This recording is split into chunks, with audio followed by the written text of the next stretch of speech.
Hello, welcome to Unicorn Princess Tarot. Ayan, so ito yung ating astrological reading para sa mga Aries. By the way, kung hindi ka pa nakaka-subscribe sa ating channel, pahit na lang ng subscribe button, notification bell, ma-appreciate ko lahat ng likes, comments, and share. So, Aries, pag-usapan natin yung pagpasok ng Sun sa planet of ang pagpasok ng Sun sa sign ng Scorpio, kung ano ang magiging effect nito sa'yo. Okay?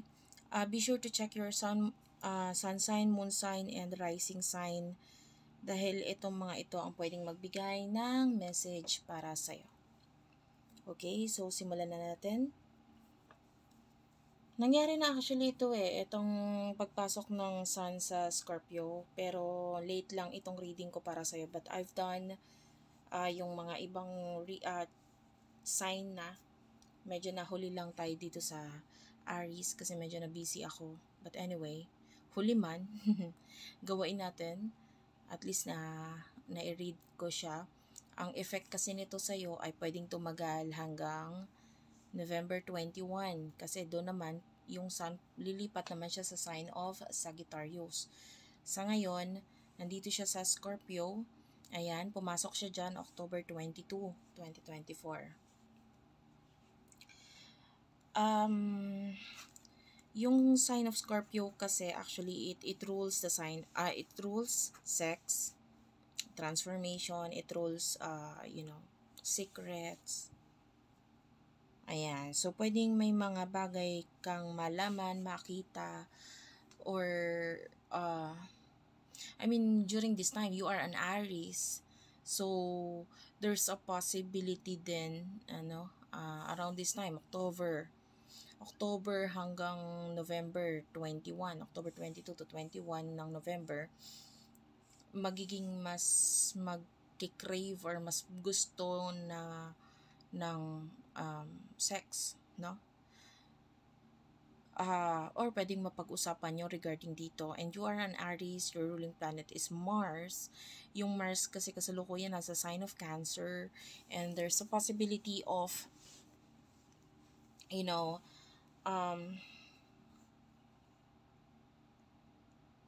pag nagkaroon ng someone na you are emotionally attached, ayan, there's a possibility na magkaroon ng sexual connection sa inyo. Pero kung may partner ka tas hindi ka ganun ka-attach sa taong ito, and there's a possibility din naman na magkaroon ng pag-iisip or imagine ng iba.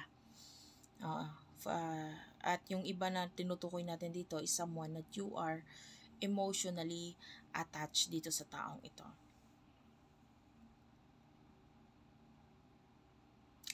Now,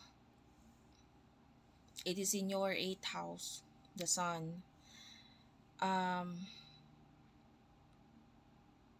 Some of you pwede magkaroon ng pag-iisip or pag-uusap na pwedeng may kinalaman sa loans, pag-utang, or pautang, no?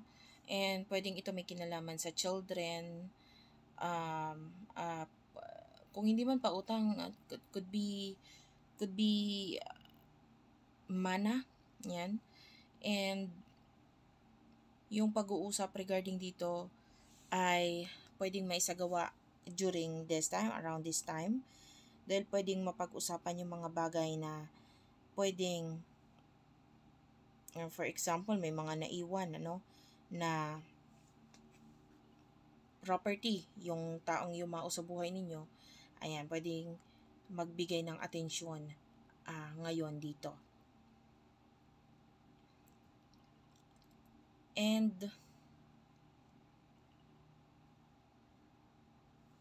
some of you, there's a possibility na be careful lang kasi may nakikita tayo dito. Pwedeng gamitin ang credit card, ang utang, para maisakatuparan yung mga bagay na gusto nilang gawain na pwedeng may kinalaman sa higher education, may kinalaman sa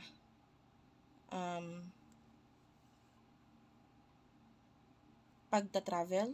Ayan, if you want to travel, pwedeng yung iba gamitin yung utang para maisakatuparan ito. And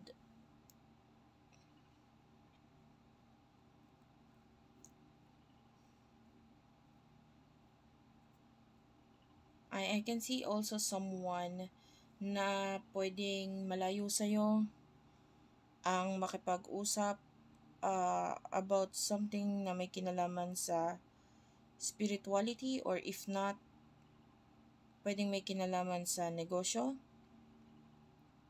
Okay? Or this is you, yun nga, kasi pwedeng mapag-usapan yung yung pera ng iba, no? Pwedeng kumontak or makipag-communicate sa someone na malayo sa'yo para umutang, or vice versa. These people pwedeng mag-utang sa'yo. So, pwede, around utang. Yun, ang pwedeng maging issue or maging parang magbibigay ng atensyon sa'yo habang ang sun ay nasa iyong Scorpio. Habang nasa sign of Scorpio. And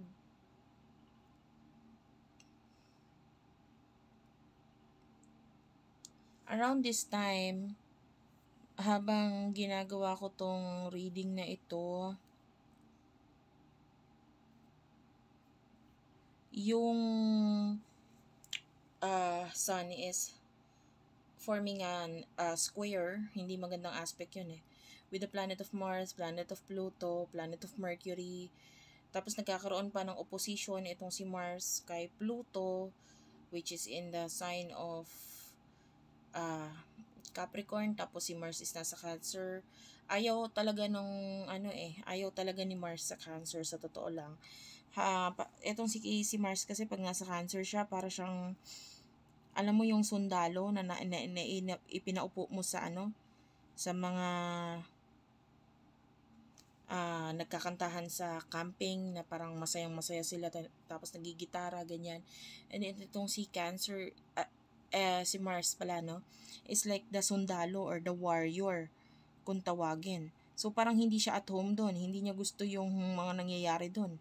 Nandun yung pwedeng anytime, pwede siyang mag-blow up or may gawain na hindi maganda, 'di ba? So, there's a possibility na dahil nagkakaroon ito ng opposition, well, your Mars is your ruling planet. So, kung nasaan si Mars, talagang lagi mo talaga ito dapat kinukuha mo yung guide doon dahil ito ay ang iyong ruling planet and mas malaki ang effect nito sa'yo. Okay? And also, Mars is forming a sextile with Uranus. So, ayan, big change. Unpredictable change. If someone, hindi rin kasi maganda dahil Mercury is in the planet of Saturn, nagkakaroon ng trine yan. Si Mars, nabanggit ko na kanina, nagkakaroon naman ng pagtatrine with the planet of Neptune. There's a high chance na ikaw ay maloko. Okay? So, kung ikaw ay mautangan, pwedeng ikaw ay mauto, mag-take ka ng actions regarding doon kasi nahabag ka, naawa ka. Ngayon, I don't suggest na ikaw ay mag-take ng risk around this time. Kung mag-take ka ng risk or kung ikaw ay may mag-uutang sa'yo, may maghihiram sa'yo, ang i-risk mo lang is yung something na willing kang mawala na. Kumbaga, tulong na lang. Kasi, hindi talaga maganda yung formation ng planet ngayon eh. Apektado yung ruling planet mo na si Mars. Nagkakaroon ng position with the planet of Pluto. Tapos, hindi pa siya exact, pero yung iba sa inyo, nararamdaman na yung, yung effect niyan, kahit hindi pa exact yung kanilang opposition, no? Maybe, if you are someone na Na I can see a friend or a lover, no, na pwedeng magbigay din naman sa'yo ng advice regarding that, telling you na wag mong gawin, kasi sila nakikita nila mismo yung ah, rebellious energy nitong mga taong ito, and alam nila yung nangyayari sa iyo. Then you have to believe them, kailangan mong magtiwala sa kanila, no? Huwag kang basta-basta aksyon ng aksyon sa mga bagay dahil lang sa naramdaman mo, nahabag ka, naisip mo yung iba may kinalaman pa sa children, no? Or uh,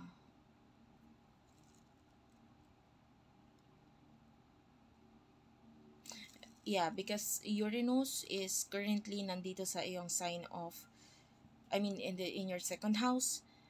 Ito pwedeng magkaroon ng big changes or transformation, lalo na sa iyong properties, money, ganyan. So pwede magkaroon ng malaking pagbabago diyan sa area na yan.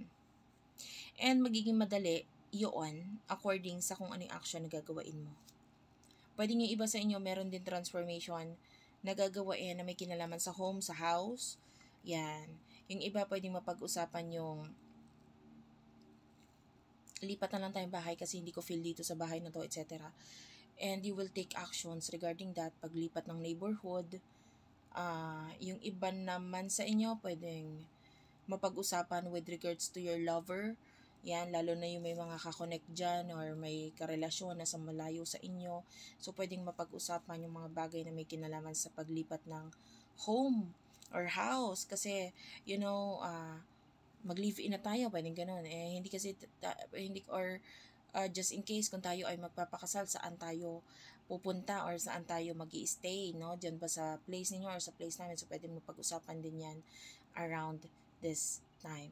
Okay? And a lot of growth na may kinalaman sa siblings or neighborhood. Nakakita rin tayo ng growth na may kinalaman sa mga bagay na gusto mong maaral sa sarili mo. For some of you, gusto mong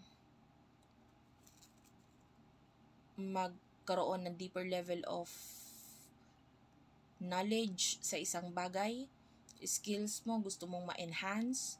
So, there's a possibility of you na mag-take ng actions regarding doon, no? And if you have like mga problem sa iyong health, pwedeng around this time medyo mas madaling aksyonan or solusyonan ito, mag-heal dito. The asteroid Chiron, which is the wounded healer, is nasa iyong first house. So,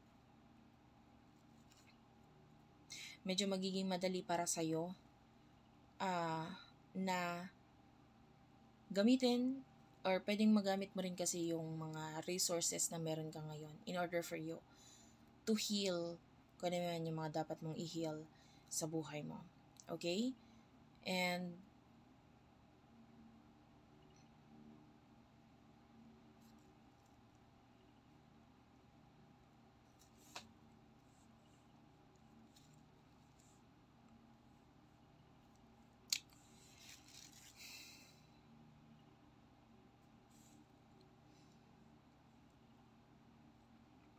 wait lang guys, nawawala yung aking chart.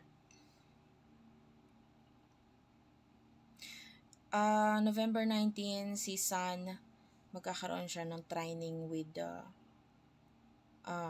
planet of Neptune. And on November 21, magkakaroon naman ito ng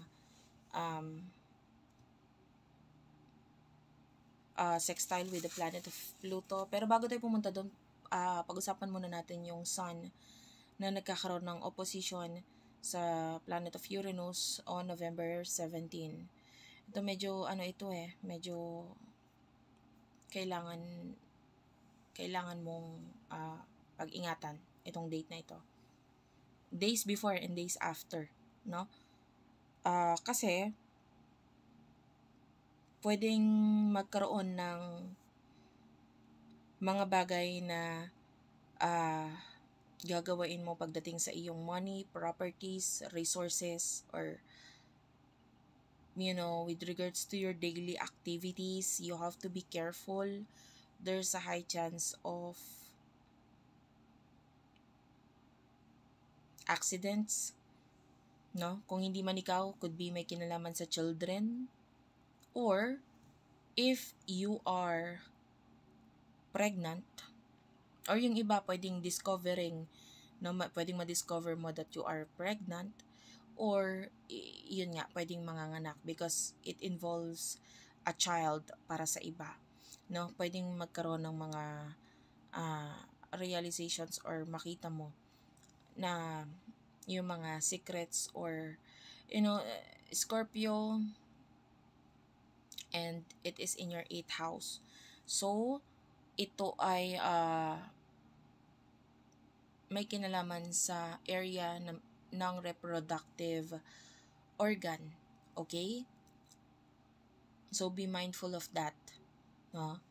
And yun nga, pwedeng magkaroon ng mga gastos na may kinalaman sa child. So, or yun nga, if you are doing something na alam mong delikado, or dapat mong magdoble ingat around this time. Okay? Especially hindi lang yun yung mga mga squares dito, dito sa time na ito. Meron tayong opposition din ng Mercury and the planet of Jupiter and the moon, no?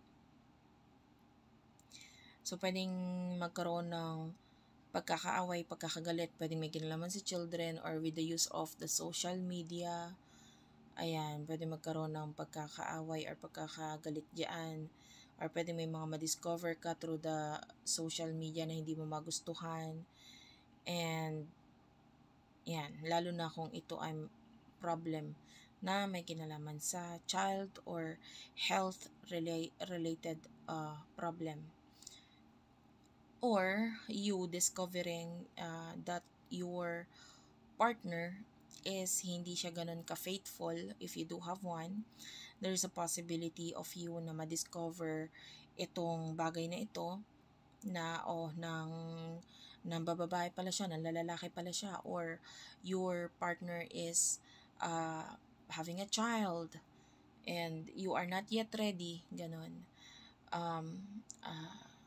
So there's a rebellious energy dito sa iyong 7th house, which is may mga actions na magagawa or pwedeng nagawa na pwedeng malaman or ma-discover, and you need a lot of healing from that. Ayun, pwedeng ma-discover mo ay niloloko lang ako, etc. Ngayon, the event naman na susunod is on November 19. Ayan, si Sun is magkakaroon ng pagta-trine with the planet of Neptune. So, yung iba sa inyo, you have this ability na mas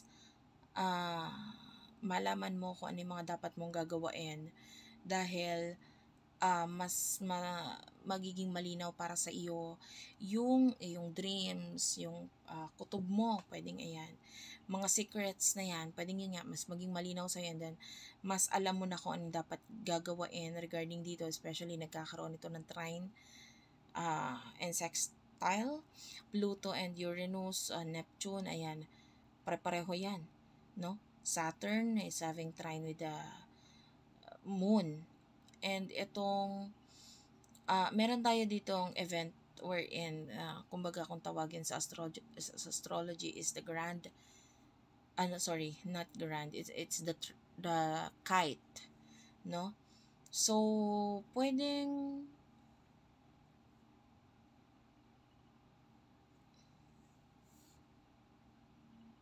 if you want na magkaroon ng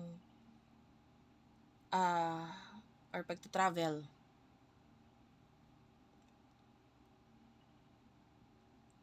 there's a high chance na mangyari din iyon around this time. Kasi una pa lang ng reading, nabanggit ko na sa iyo, yung iba either pagta-travel dahil may kinalaman sa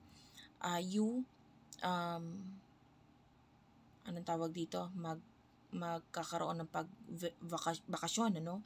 Yung iba naman pwedeng may kinalaman sa work or career. Especially yung Mercury is in the 9th house. So, there's a possibility na magkaroon ng pagta-travel or pag-uusap na may kinalaman sa pagta-travel around this time. Or yun nga, yung paglipat ng bahay or ng place is nandun pa rin. I feel like some of you medyo mahihirapan kang i-open up ang iyong emotions na with regards sa iyong home or sa house, or maybe if you are dealing with someone na nafe-feel mo na may emotions or feelings na sa'yo, medyo mahirap itong i-open up. Maybe may kinalaman sa mother or mother figure, or pwedeng ito ay masikreto or isikreto, no? And yeah, so yun yung effect sa'yo nitong event na ito. The last event is the Sun. Yun yung babanggitin ko, sana magsasextile siya sa Pluto on November 21, which is nandito na siya sa Sagittarius around this time. Pumasok na siya ng Sagittarius. So ito medyo magiging maganda, no? 21 onwards, 21 onwards magiging mas maganda para sa iyo dahil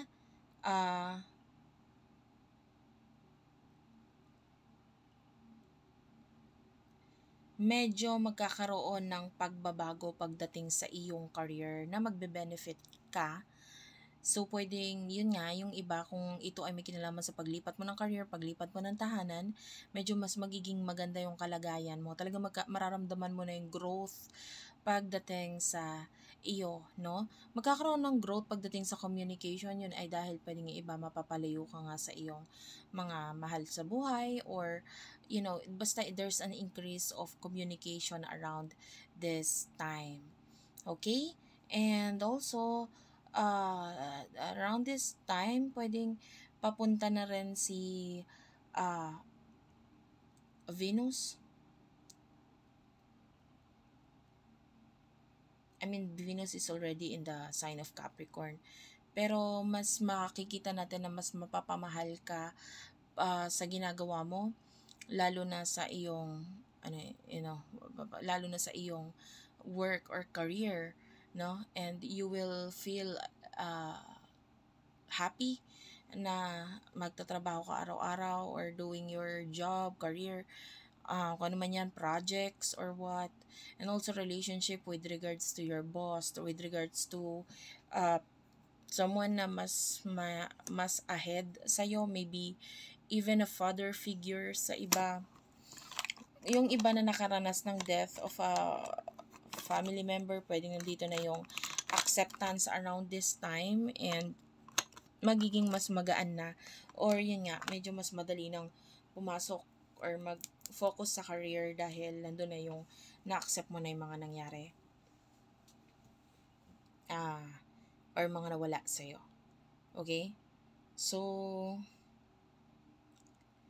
yeah, that's it for now. Thank you for watching, guys.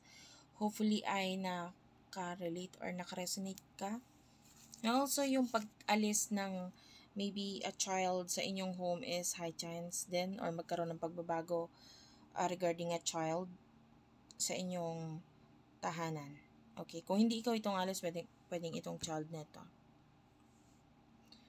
So, thank you for watching. Hopefully, may nakuha ka messages doon. Please do like and subscribe sa ating channel.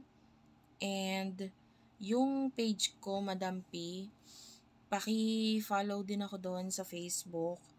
Ayan, nagsishare din ako ng mga guides dyan. Pero hindi mo siya masisearch ha. Ang isa-search mo is yung hashtag Unicorn Princess, walang space.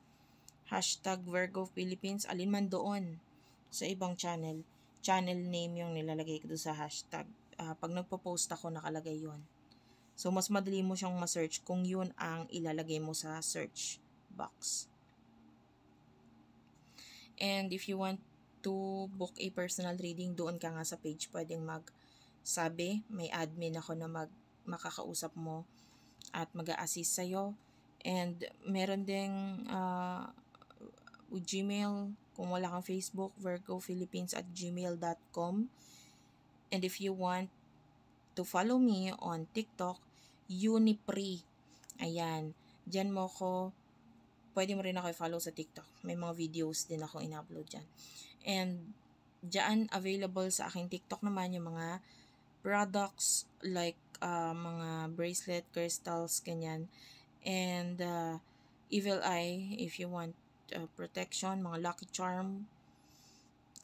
I also do have lucky oil. Yung kung tawagin namin is millionaire's oil. Ayan, ritualization guys. You might want to try it out if you want to boost itong pagmamanifest mo. Gusto mong mas matupad itong mga minamanifest mo sa buhay mo. Yung millionaire's oil can give you a boost. Okay? Maganda yun kung ipapahid mo siya sa mga oils and, sa mga kandila. Ayan, or entrada ng bahay ninyo, pwede rin. So, that's it for now. Yan ko na yung video dito. I love you all and bye-bye.